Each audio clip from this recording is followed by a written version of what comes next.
Düşünürlər ki, ünsiyyət deyəndə biz çox yaxşı natiqlik bacarığından danışırıq, tonlardan düzgün istifadə etməkdən danışırıq və s. Xeyr, ünsiyyət dedikdə biz öz fikrimizi düzgün ifadə edə bilirikmi? Qarşı tərəfdə bir çaşqınlıq yaratmırıq ki, onda sual yaradan bütün məqamları ona izah edə bilirikmi? Və yaxud da hər hansısa bir konflikti yaxşı həll edə bilirikmi?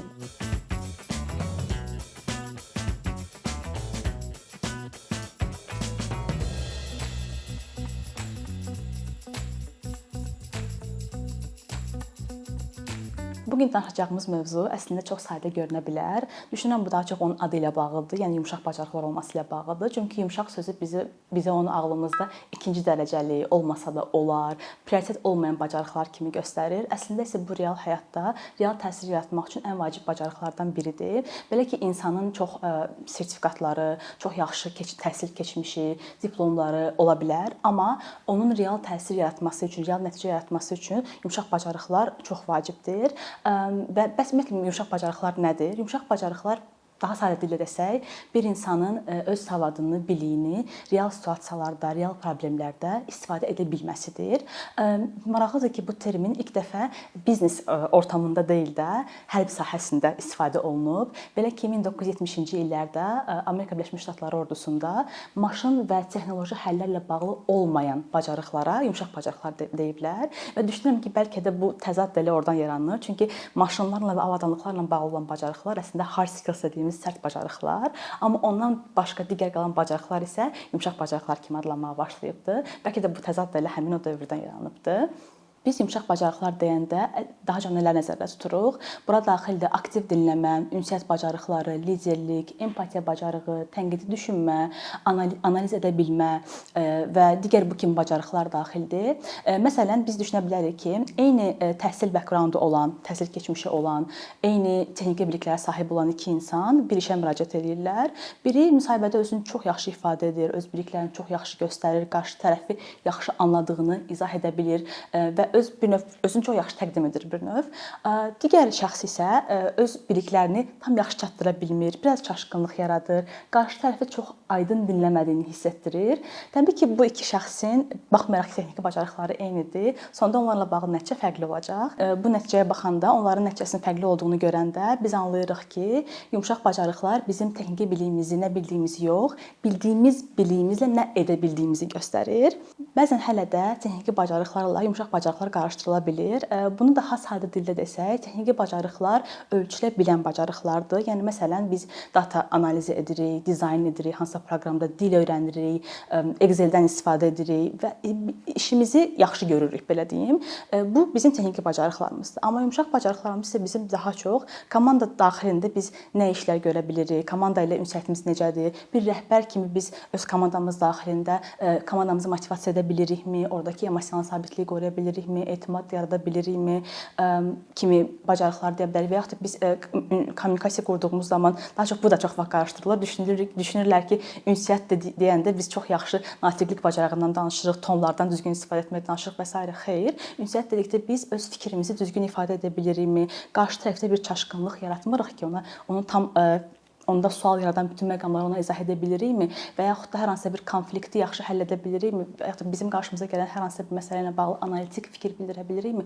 Bütün bunlar əslində yumşaq bacarıqlardır və bu da texniki bacarıqları ondan fərqləndirir. Və bəzən belə deyəndə əslində o demək deyil ki, texniki bacarıqlar lazımsızdır. Xeyr, onlar çox önəmlidir, amma ən idealda biz hər iki bacarıqların bir insanda olmasını tərəfdarıyıq ki, daha yaxşı, daha effektiv bir iş mühitində özünü göstərə bilməsi üçün insanın hər iki bacarığının onda olması çox önəmlidir.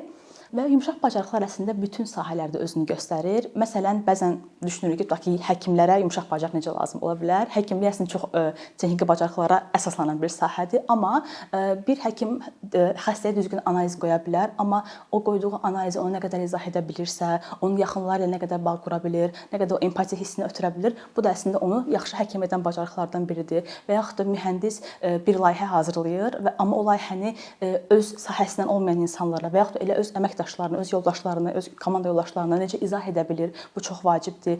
Liderlər təkcə strategiya hazırlamaqdan və yaxud da iş bölgüsü etməkdən ibarət deyil. Bir lider öz komandası daxilində sabitliyi necə qoruya bilir? Necə əmin olur ki, onun irəli sürdüyü strategiyalar əslində hamı tərəfindən başa düşülübdür? Yəni bunlar hamısı demək olar ki, yumşaq bacarıqlarla bağlıdır və demək olar ki, bütün sahələrdə bu öz əksini tapır və bu sadəcə iş həyatımızla bağlı deyil. Əslində bizim təhsil həyatımızda da, baxın məsələn təhsil aldığımız zaman biz oxuyuruq, amma oxuduğumuzu necə ifadə edirik, özümüzü necə təqdim edirik, bu çox vacibdir. Ailə həyatımızda, yoldaşlarımızla, dostlarımızla biz necə danışırıq, necə ünsiyyət qururuq, bu bir-birimizi necə anlayırıq. Yəni bütün sahələrdə əslində bu özünü göstərir. Məhz bu səbəbdən yumşaq bacarıqlar təkcə peşəkar bacarıqlar yox, həm də həyati bacarıqlar deyərdim mən.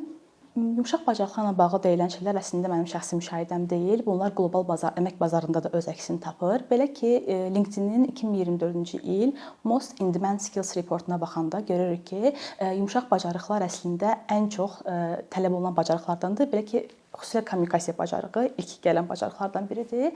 Eyni zamanda hər 10 rəhbərdən 9-u yumşaq bacarıqları çox vacib hesab edir həmin reporta əsasən.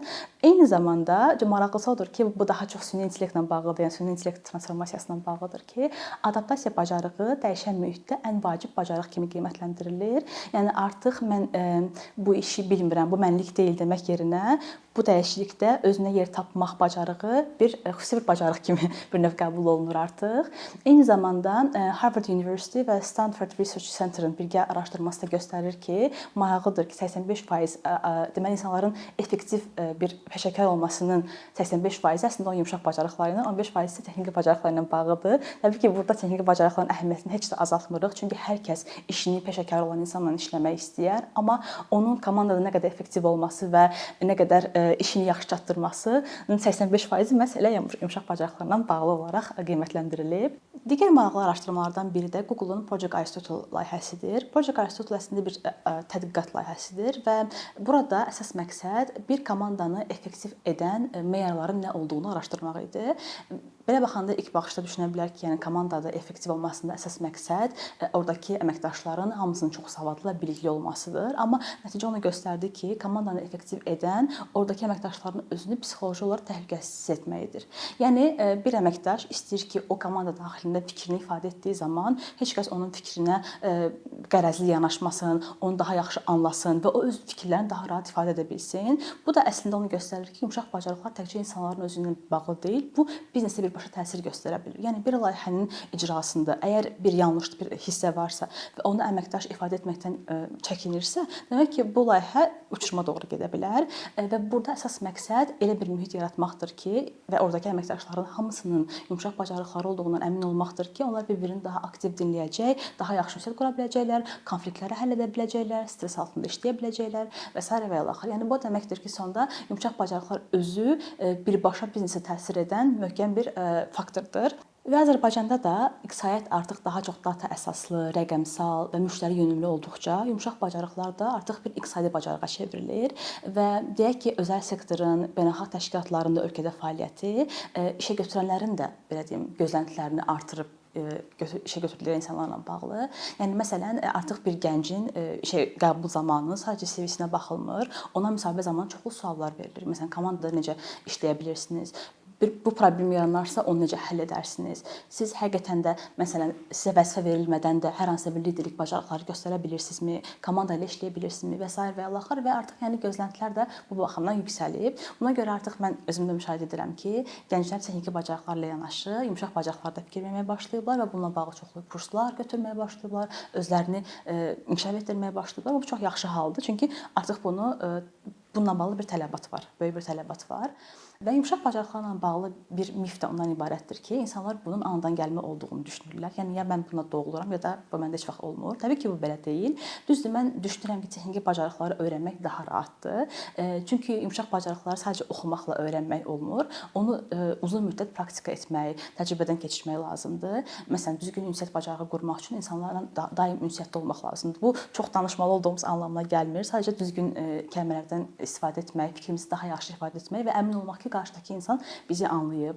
Eyni zamanda tutaq ki, biz liderlik bacarıqlarımızı inkişaf etdirmək üçün gözləməməliyik ki, bizə hər hansı bir vəzifə verilsin. Kiçik-kiçik məsuliyyətlər götürərək, özümüzün komanda daxilində komanda yoldaşlarımızı düzgün istiqamətləndirərək, onları motivasiya edərək belə liderlik bacarıqlarımızı inkişaf etdirə bilərik və ən önəmlisi özümüzü daima kənardan izləyə bilməyi bacarmalıyıq. Hər zaman mən öz tələbələrimə də bunu deyirəm ki, ünsiyyət qurduğunuz zaman hər hansı bir problemin həllində, ümumiyyətlə gündəlik həyatınızda sanki sizdən biri də sizi izləyirmiş kimi düşünməyə çalışın. Sanki siz kənarda dayanmısınız və özünüzü izləyirsiniz. Beləcə gün ərzində hansı yanlışları etdiyinizi və yaxud da hər hansısa bir sözü düzgün deməmisiniz bəlkə, hansısa bir konflikt situasiyasını tam düzgün analiz edə bilməmisiniz. Bu kimi halları günün sonunda özünüzə not götürərək bunun üzərində işləyə bilərsiniz. Yəni bu tamamilə davamlı bir prosesdir və tamamilə hamı mükəmməl yumşaq bacarıqlara da malikdir deyə bir şey yoxdur. Bu uzunmüddətli proses olduğu üçün biz daima öz üzərimizə işləyirik və o qədər кейslərə bağlı bir situasiyalar olduğuna görə, o qədər кейslərə bağlı bir bacarıq olduğu üçün bunu tam olaraq